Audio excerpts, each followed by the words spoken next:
Assalamualaikum warahmatullahi wabarakatuh.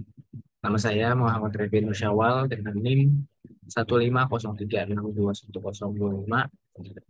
Pada video kali ini saya akan menjelaskan hasil tugas saya tentang pengembangan penilaian secara daring untuk memenuhi nilai mata kuliah evaluasi pembelajaran program studi Pendidikan Teknik Bangunan.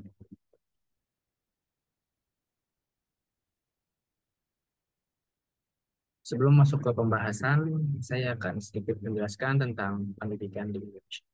Pendidikan merupakan suatu jalan untuk mewujudkan cita-cita bangsa, sesuai dengan yang terkandung dalam pembukaan Undang-Undang Dasar 1945, yaitu bertujuan untuk mencerdaskan kehidupan bangsa. Pada pelaksanaan pendidikan yang bermutu, pastinya ada faktor pendukung yang mewujudkan tercapainya pembangunan sumber daya manusia yang bermutu.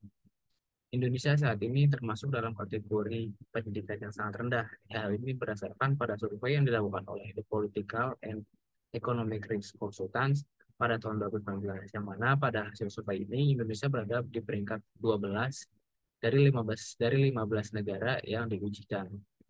Untuk itu perlu upaya yang bersinergi antara pemerintah, pendidik, dan peserta didik itu sendiri untuk meningkatkan kualitas pendidikan di Indonesia.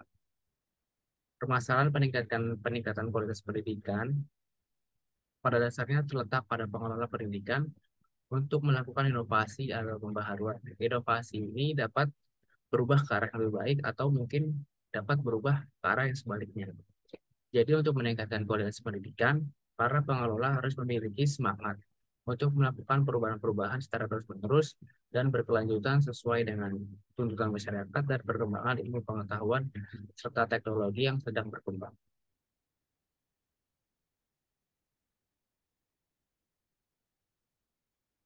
Masuk ke pembahasan, evaluasi pembelajaran menjadi salah satu komponen penting yang dapat dilakukan untuk memperbaiki kualitas pendidikan di Indonesia. Banyak aspek yang harus dilakukan dalam evaluasi pembelajaran. Aspek penelitian menjadi salah satu fokus yang dapat dilakukan untuk pembaharuan guna peningkatan kualitas pendidikan yang lebih baik. Kegiatan penilaian siswa merupakan komponen penting dan integral di dalam kegiatan belajar mengajar di sekolah.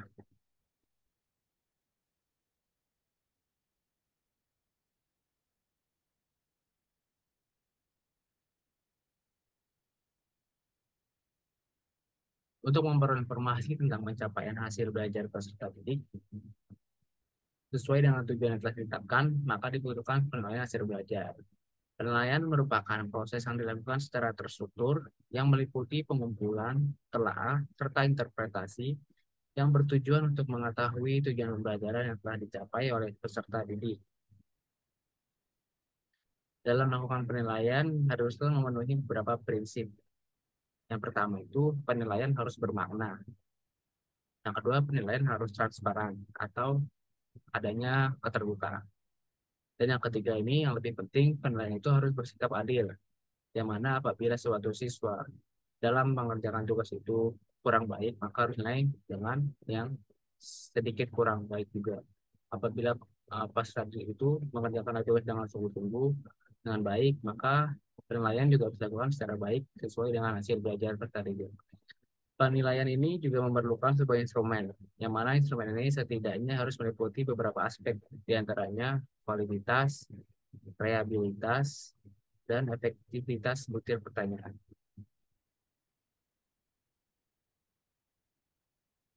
Beberapa tahun kebelakang ini, pendidikan di Indonesia terpaksa harus dilakukan secara daring, yang mana hal ini terjadi karena adanya wabah COVID-19 yang menimpa mulai dari tahun 2020 hingga saat ini, walaupun saat ini sudah sedikit mereda. Dengan keadaan ini tentunya menjadi sebuah tantangan, baik bagi peserta didik maupun bagi peserta itu sendiri.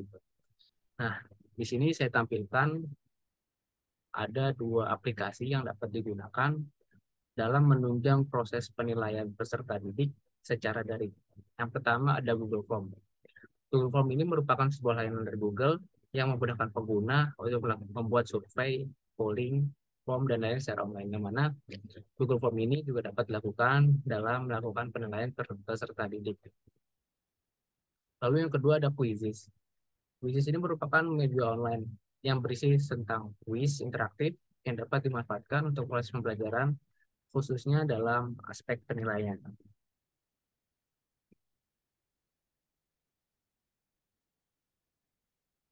Penggunaan aplikasi Google Form seperti yang tadi dijelaskan dalam melaksanakan penilaian evaluasi sangat efektif karena memberikan kemudahan dalam mengoreksi, mengelola data, melaksanakan analisis hasil penelitian.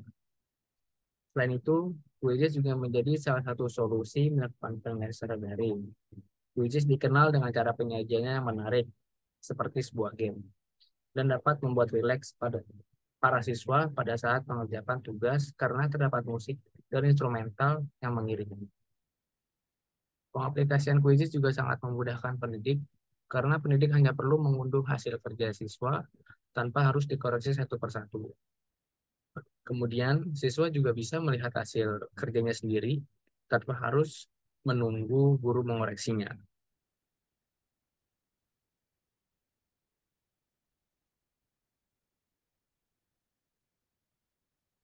Di samping kelebihan yang telah dijelaskan tadi, tentunya ada juga kelemahan dari penggunaan aplikasi tersebut.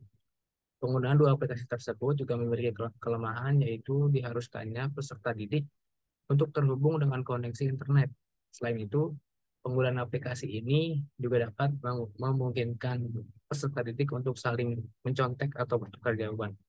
Yang mana hal ini tentunya sangat tidak diperbolehkan atau sangat tidak diizinkan dalam melakukan suatu tes atau instrumen. Tetapi hal ini dapat dicegah dengan cara melakukan pengawasan yang lebih ketat dalam pelaksanaan tes. Pengawasan ini dapat berupa eh, tes secara langsung atau melakukan video konferensi sambil melakukan tes di aplikasi tersebut. Kesimpulan yang dapat saya ambil dari tugas kali ini adalah penilaian itu dapat dilakukan dengan metode bagaimanapun, dengan cara bagaimanapun, asal memenuhi beberapa kriteria yang tadi telah dijelaskan, yaitu penilaian itu harus bermakna, harus transparansi, dan juga harus adil.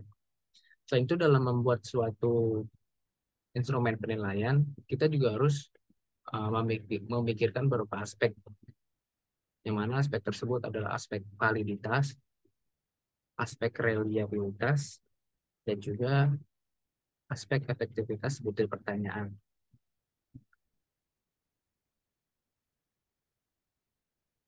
Mungkin hanya ini yang dapat saya jelaskan dari hasil tugas kali ini. Kurang lebihnya, saya mohon maaf apabila ada pertanyaan atau masukan dapat diberikan dengan melalui komen pada video ini. Terima kasih. Wabillahi taufiq wal hidayah. Wassalamualaikum warahmatullahi wabarakatuh.